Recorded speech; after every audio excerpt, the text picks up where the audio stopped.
Na mtazamaji, ripoti za hivi punde ni habari mbaya ambazo zimeweza kutokea nchini Tanzania jijini Dar es Salaam, ambapo askofu maarufu ambaye pia ni mkosoaji mkubwa wa serikali ya Samia Suluhu ameweza kuvamiwa na watu wasiojulikana.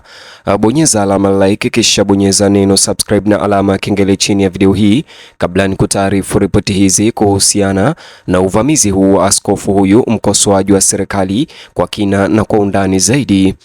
Taarifa zilizoenea katika mitandao ya kijamii asubuhi ya leo zimeibua mjadala mkubwa wa kitaifa nchini Tanzania, Dar es Salaam, kufuatia madai kwamba Askofu Mwamakula alikabiliwa na kundi la watu wasiojulikana katika tukio lililoelezwa kuwa ni la kuhuzunisha na la kusumbua. Ingawa makabiliano hayo yanayodaiwa hayajathibitishwa na vyombo vya usalama vya serikali au jeshi la polisi, uzito wa madai hayo umezua wasiwasi mkubwa miongoni mwa wananchi wa Tanzania.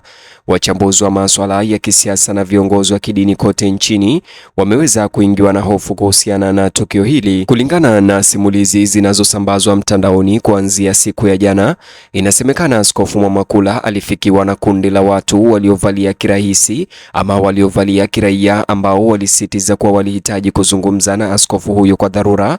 Mashahidi wanadai watu hao walitumia lugha ya kutisha na kuonyesha ishara za kutumia aina fulani ya mamlaka isiyoelezeka, na hivyo kuzua taharuki kwa wale walioona au kusikia kuhusu tukio hilo. Hata hivyo, hali halisi, nia na uhalisi wa matukio hayo bado hayajathibitishwa na jeshi la polisi au mamlaka, na pia limewaacha wananchi wengi kusikia huku maafisa wakinyamaza na taarifa hizo zikibaki bila udhibitisho na zikibaki fununu tu. Kilichozidisha sintofahamu kwa umma ni madai yanayoibuka kuwa mmoja wa watu wanaodaiwa kuwezesha kupatikana kwa askofu huyo ni mwanasiasa maarufu anayehusishwa na chama tawala cha CCM, kulingana na ripoti hizo. Ingawa hakuna jina rasmi lililotolewa na chama hakijatoa tamko lolote kuhusu suala hilo na wala halijaweza kutoa udhibitisho wote, na pendekezo hili hadi sasa linabaki kuwa madai au shutuma ambazo zina udhibitisho.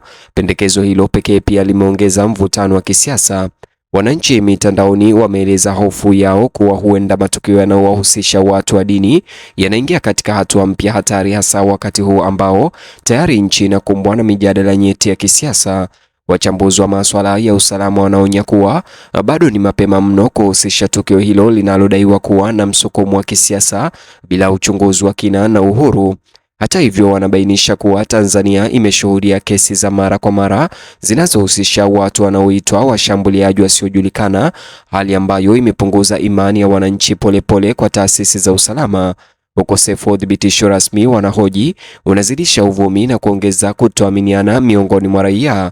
Viongozi wa madhehebu mbalimbali ya dini wameanza kutoa kauli za kuitaka serikali ya Tanzania kufanya uchunguzi wa mara moja na wa kina na kufichua ukweli unaohusu madai hayo kuhusu uvamizi kwa askofu huyo Dar es Salaam. Wengi wanasisitiza kwamba usalama wa viongozi wa kiroho au kidini na makanisa hauwezi kuhatarishwa chini ya hali yoyote ya kisiasa, wakisisitiza kwamba tishio lolote dhidi ya kiongozi wa kidini kama Askofu Mwamakula huleta hatari kubwa zaidi kwa utulivu wa kijamii nchini. Wakati huo huo, Askofu Mwamakula Dar es Salaam hajatoa taarifa yoyote kwa umma kufafanua kinachoweza kuwa kimejitokeza. Hata hivyo, watu walio karibu naye wanasema ametikiswa kisaikolojia na huenda akahitaji muda wa ziada kabla ya kushughulikia suala hilo kwa uwazi. Wafuasi wameonyesha huruma huku wakitaka uwazi ili kuondoa wingu la sintofahamu ambalo sasa linatanda juu ya hali hiyo. Mashirika ya haki za binadamu pia yameingia katika mazungumzo hayo, yakitaka kuwepo kwa itifaki maalum za kiusalama kwa viongozi wa kidini ambao mara nyingi hujikuta katika mgongano wa kiitikadi ya mifumo ya kisiasa Tanzania.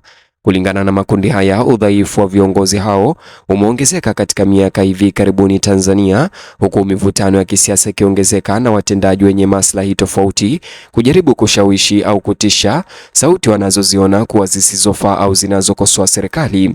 Katika mitandao ya kijamii ya Tanzania, wananchi wanaendelea kubishana iwapo kweli tukio hilo lilitokea au linatoa chumvi kwa malengo ya kisiasa.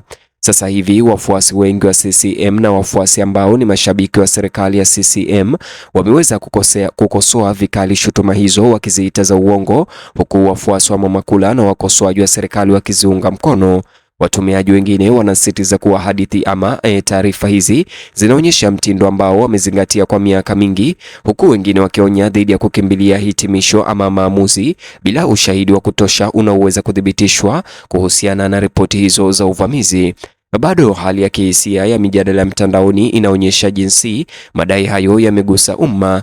Hata hivyo, Askofu Mwamakula au watu wanaosambaza taarifa hizi hawajatoa ushahidi rasmi ama ushahidi wa kutosha wa kuthibitisha kwamba askofu huyo aliweza kuvamiwa au kushambuliwa na watu wasiojulikana. Wachambuzi wa masuala ya kisiasa wanasema wakati wa tukio linalodaiwa ni nyeti sana, inakuja wakati wa Tanzania wanazidi kupaza sauti zao kuhusu masuala ya utawala, uwajibikaji pamoja na ulinzi wa uhuru wa raia. Katika hali kama hiyo, wanaeleza pendekezo lolote la kumlenga kiongozi wa kidini linaweza kugeuka haraka kuwa mzozo wa kitaifa. Wafuasi wa upinzani wameshikilia hadithi hiyo kutaka maelezo kutoka kwa vyombo vya usalama, wakisema kuwa kunyamaza kunachochea tuhuma zaidi. Wanasema uwazi ndio njia pekee ya kurejesha imani na kuzuia wasiwasi zaidi miongoni mwa jumuiya za kidini na umma kwa ujumla. Wafuasi wa serikali, hata hivyo, wanaonya dhidi ya kuingiza siasa katika suala hilo, wakisema uchunguzi lazima uruhusiwe kuendelea bila shinikizo au uvumi. Viongozi wa mitaa katika mikoa ambayo Askofu Mwamakula anafahamika pia wametoa dukuduku hilo, wakieleza kuwa askofu huyo amekuwa na ushawishi mkubwa katika kutetea haki ya jamii na ustawi wa jamii. Wanasema kwamba ikiwa madai hayo ni ya kweli, athari zingeenea zaidi ya mtu mmoja na ingeashiria shambulio dhidi ya mamlaka ya maadili ndani ya jamii Tanzania. Hata hivyo, wanaharakati wa asasi za kiraia pia wanaonya kuwa Tanzania haiwezi kumudu kupuuza madai yanayohusu usalama wa viongozi wa maadili ya umma au kidini, hasa katika zama ambazo taarifa potofu zinaenea kwa kasi mitandaoni. Wanasema kuwa mawasiliano ya haraka na ya kuaminika kutoka kwa mashirika ya usalama yanaweza kusaidia kupunguza hofu na kuzuia masimulizi yasipotoshwe zaidi. Waangalizi wa kimataifa wanaofuatilia mazingira ya haki za binadamu nchini Tanzania pia wamezingatia hali hiyo, ingawa hakuna aliyetoa taarifa rasmi. Duru za kidiplomasia zinaripotiwa kufuatilia kwa karibu maendeleo hayo, hasa kwa sababu matukio yanayohusisha viongozi wa kidini au wa kiraia mara nyingi hutumika kama viashiria vya mivutano mipana ya kisiasa. Wanajamii katika maeneo yanayohusishwa na Askofu Mwamakula wameelezea hisia tofauti, kuanzia hofu hadi hasira, wakingojea ufafanuzi kutoka kwa serikali au jeshi la polisi. Wengine wanasema wana wasiwasi kuwa tukio hilo linaweza kuatia moyo makundi mengine kuwatishia watu wa kidini au wakosoaji wa serikali, huku wengine wakiamini kuwa suala hilo litatatuliwa haraka mara tu serikali itakapotoa maelezo yaliyothibitishwa au mara tu wanaoeneza taarifa hizi za uvamizi wa Mwamakula waweze kutoa ushahidi wa kutosha. Licha ya kutokuwa na uhakika unaoendelea mitaani, ujumbe mmoja wa uwazi umeibuka katika sekta zote za jamii. Watanzania wanadai majibu. Wengi wanaamini kuwa madai hayo yawe ya kweli au ya uongo yasiyo na udhibitisho, taifa linastahili maelezo ya uwazi na ya kina ili kukabiliana na uvumi ulioenea unaotawala mijadala ya umma na ya kisiasa. Mtazamaji, ni hayo tu ambayo nimefanikiwa kukuandalia katika ripoti ama habari hizi. Ningekuomba kwa moyo mkunjufu na wa dhati, chukua sekunde yako moja kubonyeza alama like, kisha bonyeza neno subscribe na alama ya kengele, alafu nijuze maoni yako upande wa comment section, kisha gusa kiboksi hicho kwenye screen yako kwa taarifa zaidi.